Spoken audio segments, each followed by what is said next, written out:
आपको ब्रिज पता है? नहीं, ये सुदर्शन सेतु है।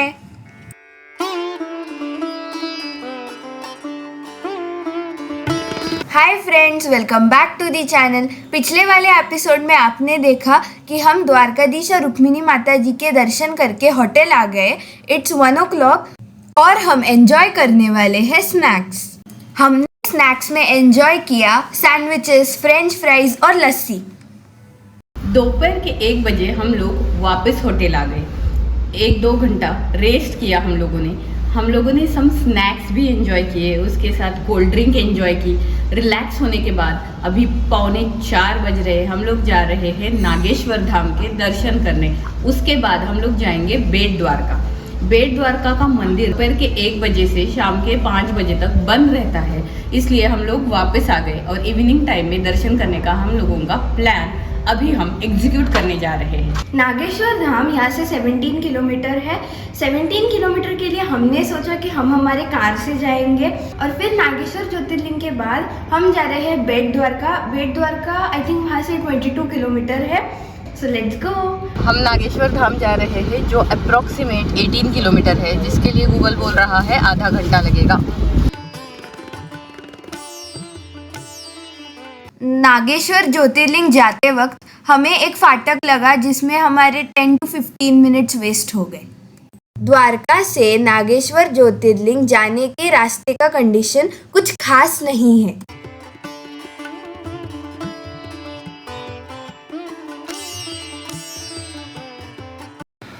ये देखिए नागेश्वर ज्योतिर्लिंग का प्रवेश द्वार। लाल रंग का ये मंदिर दूर से ही दिखने लगता है। उसके बाजू में भगवान शिव की एक विशाल मूर्ति है जो बहुत ही खूबसूरत है। ये मंदिर मॉर्निंग में 5:30 को ओपन हो जाता है और 9 o'clock को बंद हो जाता है। मंदिर के बाहर बहुत बड़ा ओपन कार पार्किंग है, जहाँ पे कार लगाना काफ़ी आसान है। यहाँ पे हमारी स्कॉर्पियो पार्क है।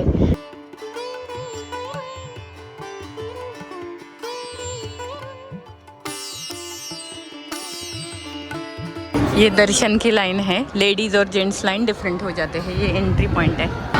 मंदिर के अंदर ही प्रसाद चढ़ावा मिलता है। यहाँ भगवान शंकर की नाग रूप से और देवी पार्वती की नागिन रूप से पूजा होती है। इसलिए नागेश्वर में अपने जीवन की रक्षा के लिए गंगा के जल का अभिषेक होता है। साथ साथ नाग नागिन का जोड़ा चढ़ाने का महत्व है। द्वापर युग में भगवान कृष्ण ने ये अभिषेक भी किया था, इसीलिए ये अभिषेक हमने भी यहाँ पे किया। इस ज्योतिर्लिंग के बारे में ऐसा कहा जाता है, एक बार राक्षस दारुक अपनी पत्नी दारुका के साथ जंगल में रहता था। पार्वती द्वारा दिए गए वरदान के कारण दारुक बहुत घमंडी और जिद्दी हो गया था। उसने अपने दारुका के साथ हिंदू त्योहारों में हस्तक्षेप करना और उन्हें नष्ट करना शुरू कर दिया।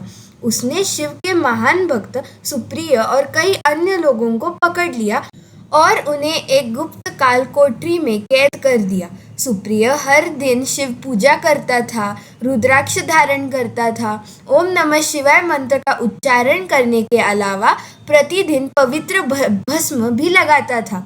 भगवान शिव इस निस्वार्थ विश्वास और भक्ति को देखकर बहुत प्रसन्न हो गए और वे उस स्थान पर प्रकट हो गए। तब वहाँ दिव्य ज्योतिर्लिंग स्थापित हुआ। भगवान शिव ने राक्षसों पर विजय प्राप्त की और यह स्थान दारुकावन के रूप से प्रसिद्ध हो गया, जबकि लिंग को नागनाथ के रूप से जाना जाता था। यहाँ पे कई तरह के अभिषेक आप कर सकते हो। अभिषेक और पूजा के रेट कुछ इस प्रकार के हैं। अभिषेक का बुकिंग आप मंदिर के अंदर ही कर सकते हो। यहाँ पे ही पूजा की सामग्री मिलती है।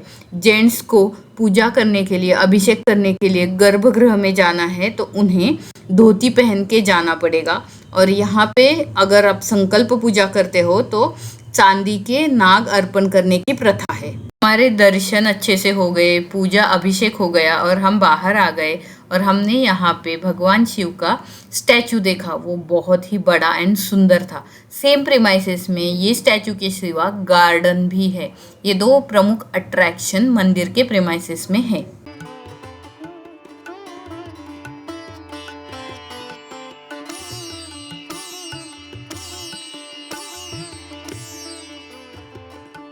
हमारे नागेश्वर ज्योतिर्लिंग के दर्शन हो चुके हैं और अभी हम जा रहे हैं बेट द्वारका।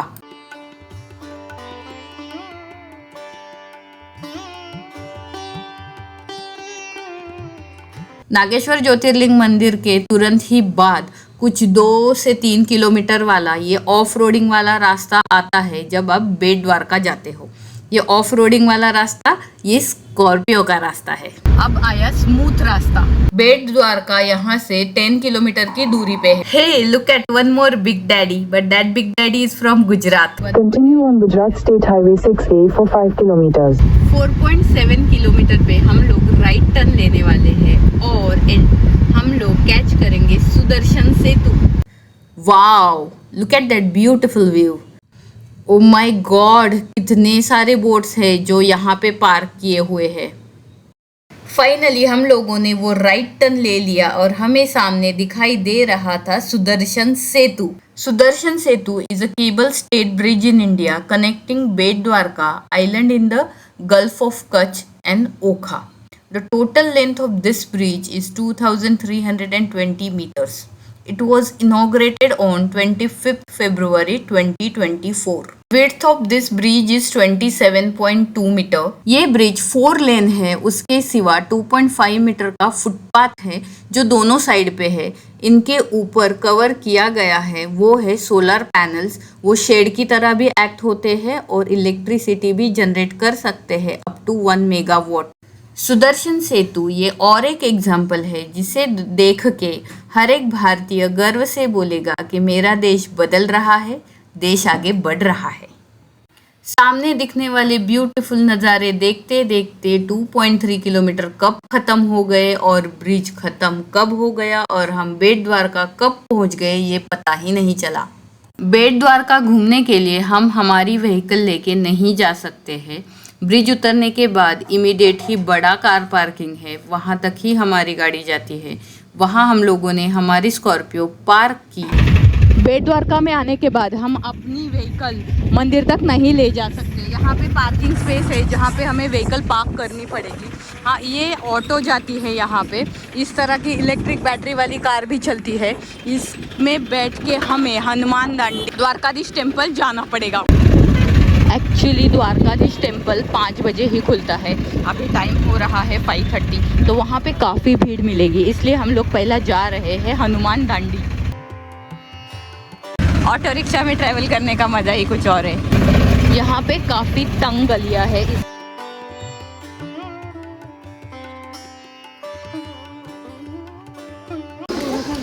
हम आ चुके हैं हनुमान दांडी टेम्पल। बेट द्वारका के मेन मंदिर से हनुमान दांडी टेम्पल 4 किलोमीटर की दूरी पे है। ये श्री हनुमान जी का मंदिर है। वहाँ पे श्री मकर ध्वज और हनुमान जी विराजमान है। ऐसा कहा जाता है कि यही स्थान है जहाँ पे हनुमान जी पहली बार अपने पुत्र मकर ध्वज से मिले थे। जब अहिरावण एंड महिरावण ने श्री राम एंड लक्ष्मण का अपहरण किया था, तब हनुमान जी वहाँ पहुँचे उनको लेके जाने के लिए। तब उनका मकर ध्वज के साथ घनघोर युद्ध हुआ। ये युद्ध का नतीजा तो कुछ नहीं निकला। तब हनुमान जी ने पूछा कि तुम कौन हो? तब उन्होंने बोला, मैं हनुमान पुत्र मकर ध्वज हूँ। श्री हनुमान जी ये सुन के शॉक हो गए। उन्होंने बोला, मैं तो बाल ब्रह्मचारी हूँ, आप मेरा पुत्र कैसे हो सकते हो?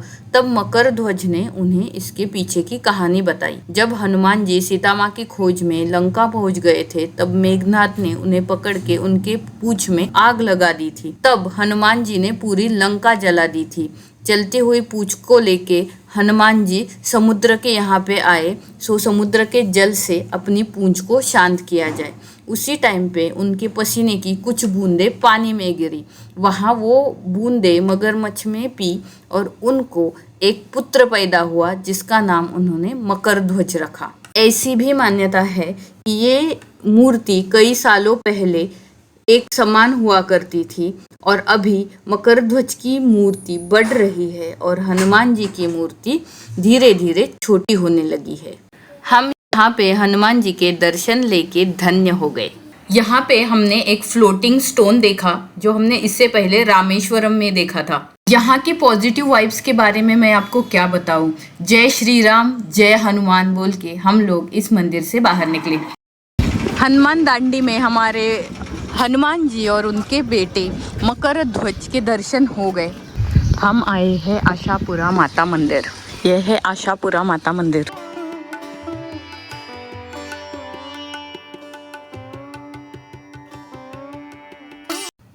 आशापुरा मंदिर में दर्शन लेके हम लोगों ने बेट द्वारका मंदिर को जाने की जर्नी स्टार्ट की। अभी हम लोग जा रहे हैं श्री द्वारकाधीश मंदिर बेट द्वारका। कहा जाता है ये श्री कृष्ण भगवान का निवास स्थान है और जहां हमने सुबह में दर्शन किए वो भगवान का दरबार है। यहाँ पे आपको क्लॉक रूम में सामान रखना पड़ेगा। Mobile camera inside the temple allow नहीं है, तो वो भी आपको यहाँ पे डिपॉजिट करना पड़ेगा। ये बेट द्वारका के मेन मंदिर में जाने का रास्ता है। इससे पहले ही आपको मोबाइल डिपॉजिट काउंटर मिल जाएगा। ये श्री द्वारकाधीश भगवान का मुख्य मंदिर है जो बेट द्वारका में है। ये श्री कृष्ण भगवान का रेसिडेंस है। आप बेट द्वारका मंदिर जा रहे हो तो टाइम का ध्यान रखना जरूरी है। ये मंदिर सुबह 9 बजे खुलता है, दोपहर के 1 o'clock बंद हो जाता है। फिर से शाम के 5 बजे ये मंदिर ओपन हो जाता है। 7 बजे तक मंदिर खुला ही रहता है। हमें ऑटो वाले ने हमारे कार के सामने यानी डैडी के बिग डैडी के यहाँ पे लाके छोड़ दिया और हमारी बेट द्वारका की टूर खत्म हो गई। जय द्वारकाधीश। हम 3:30 बजे होटल से निकले थे, अभी 7:30 हो रहे हैं। हमारे बेट द्वारका के सब दर्शन कंप्लीट हो गए और प्लान के हिसाब से द्वारका में जो जो स्पॉट कवर करने वाले थे, प्लेसेस कवर करने वाली थी, वो हमने कवर की है। हमें अभी जाना है हमारे होटल जो यहाँ से 33 किलोमीटर है, जिसके लिए गूगल के हिसाब से 40 मिनट्स लगने वाले हैं। फिर से हम लोग आ गए हैं सुदर्शन सेतु पे।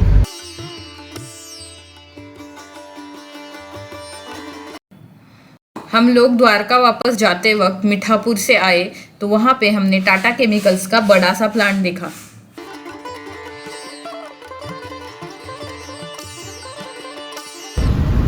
हम पहुंच गए हमारे होटल द ग्रैंड लदुकारा। हम आए हुए हैं TGL special Gujarati Kathiawadi unlimited thali खाने। टाइम हो रहा है रात के 9।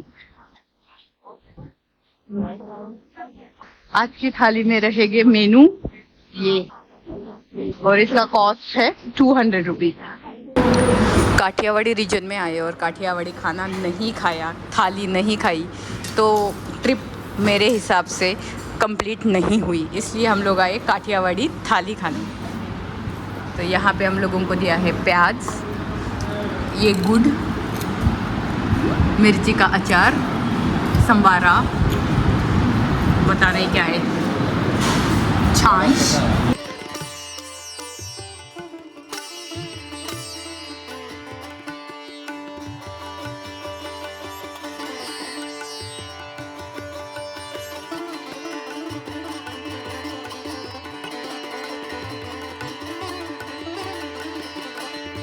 हम लोगों ने सुबह हमारा दिन 8 बजे स्टार्ट किया था। बाद में हम लोग द्वारकाधीश भगवान के दर्शन करके आए, रुक्मिणी माता के भी दर्शन करके आए।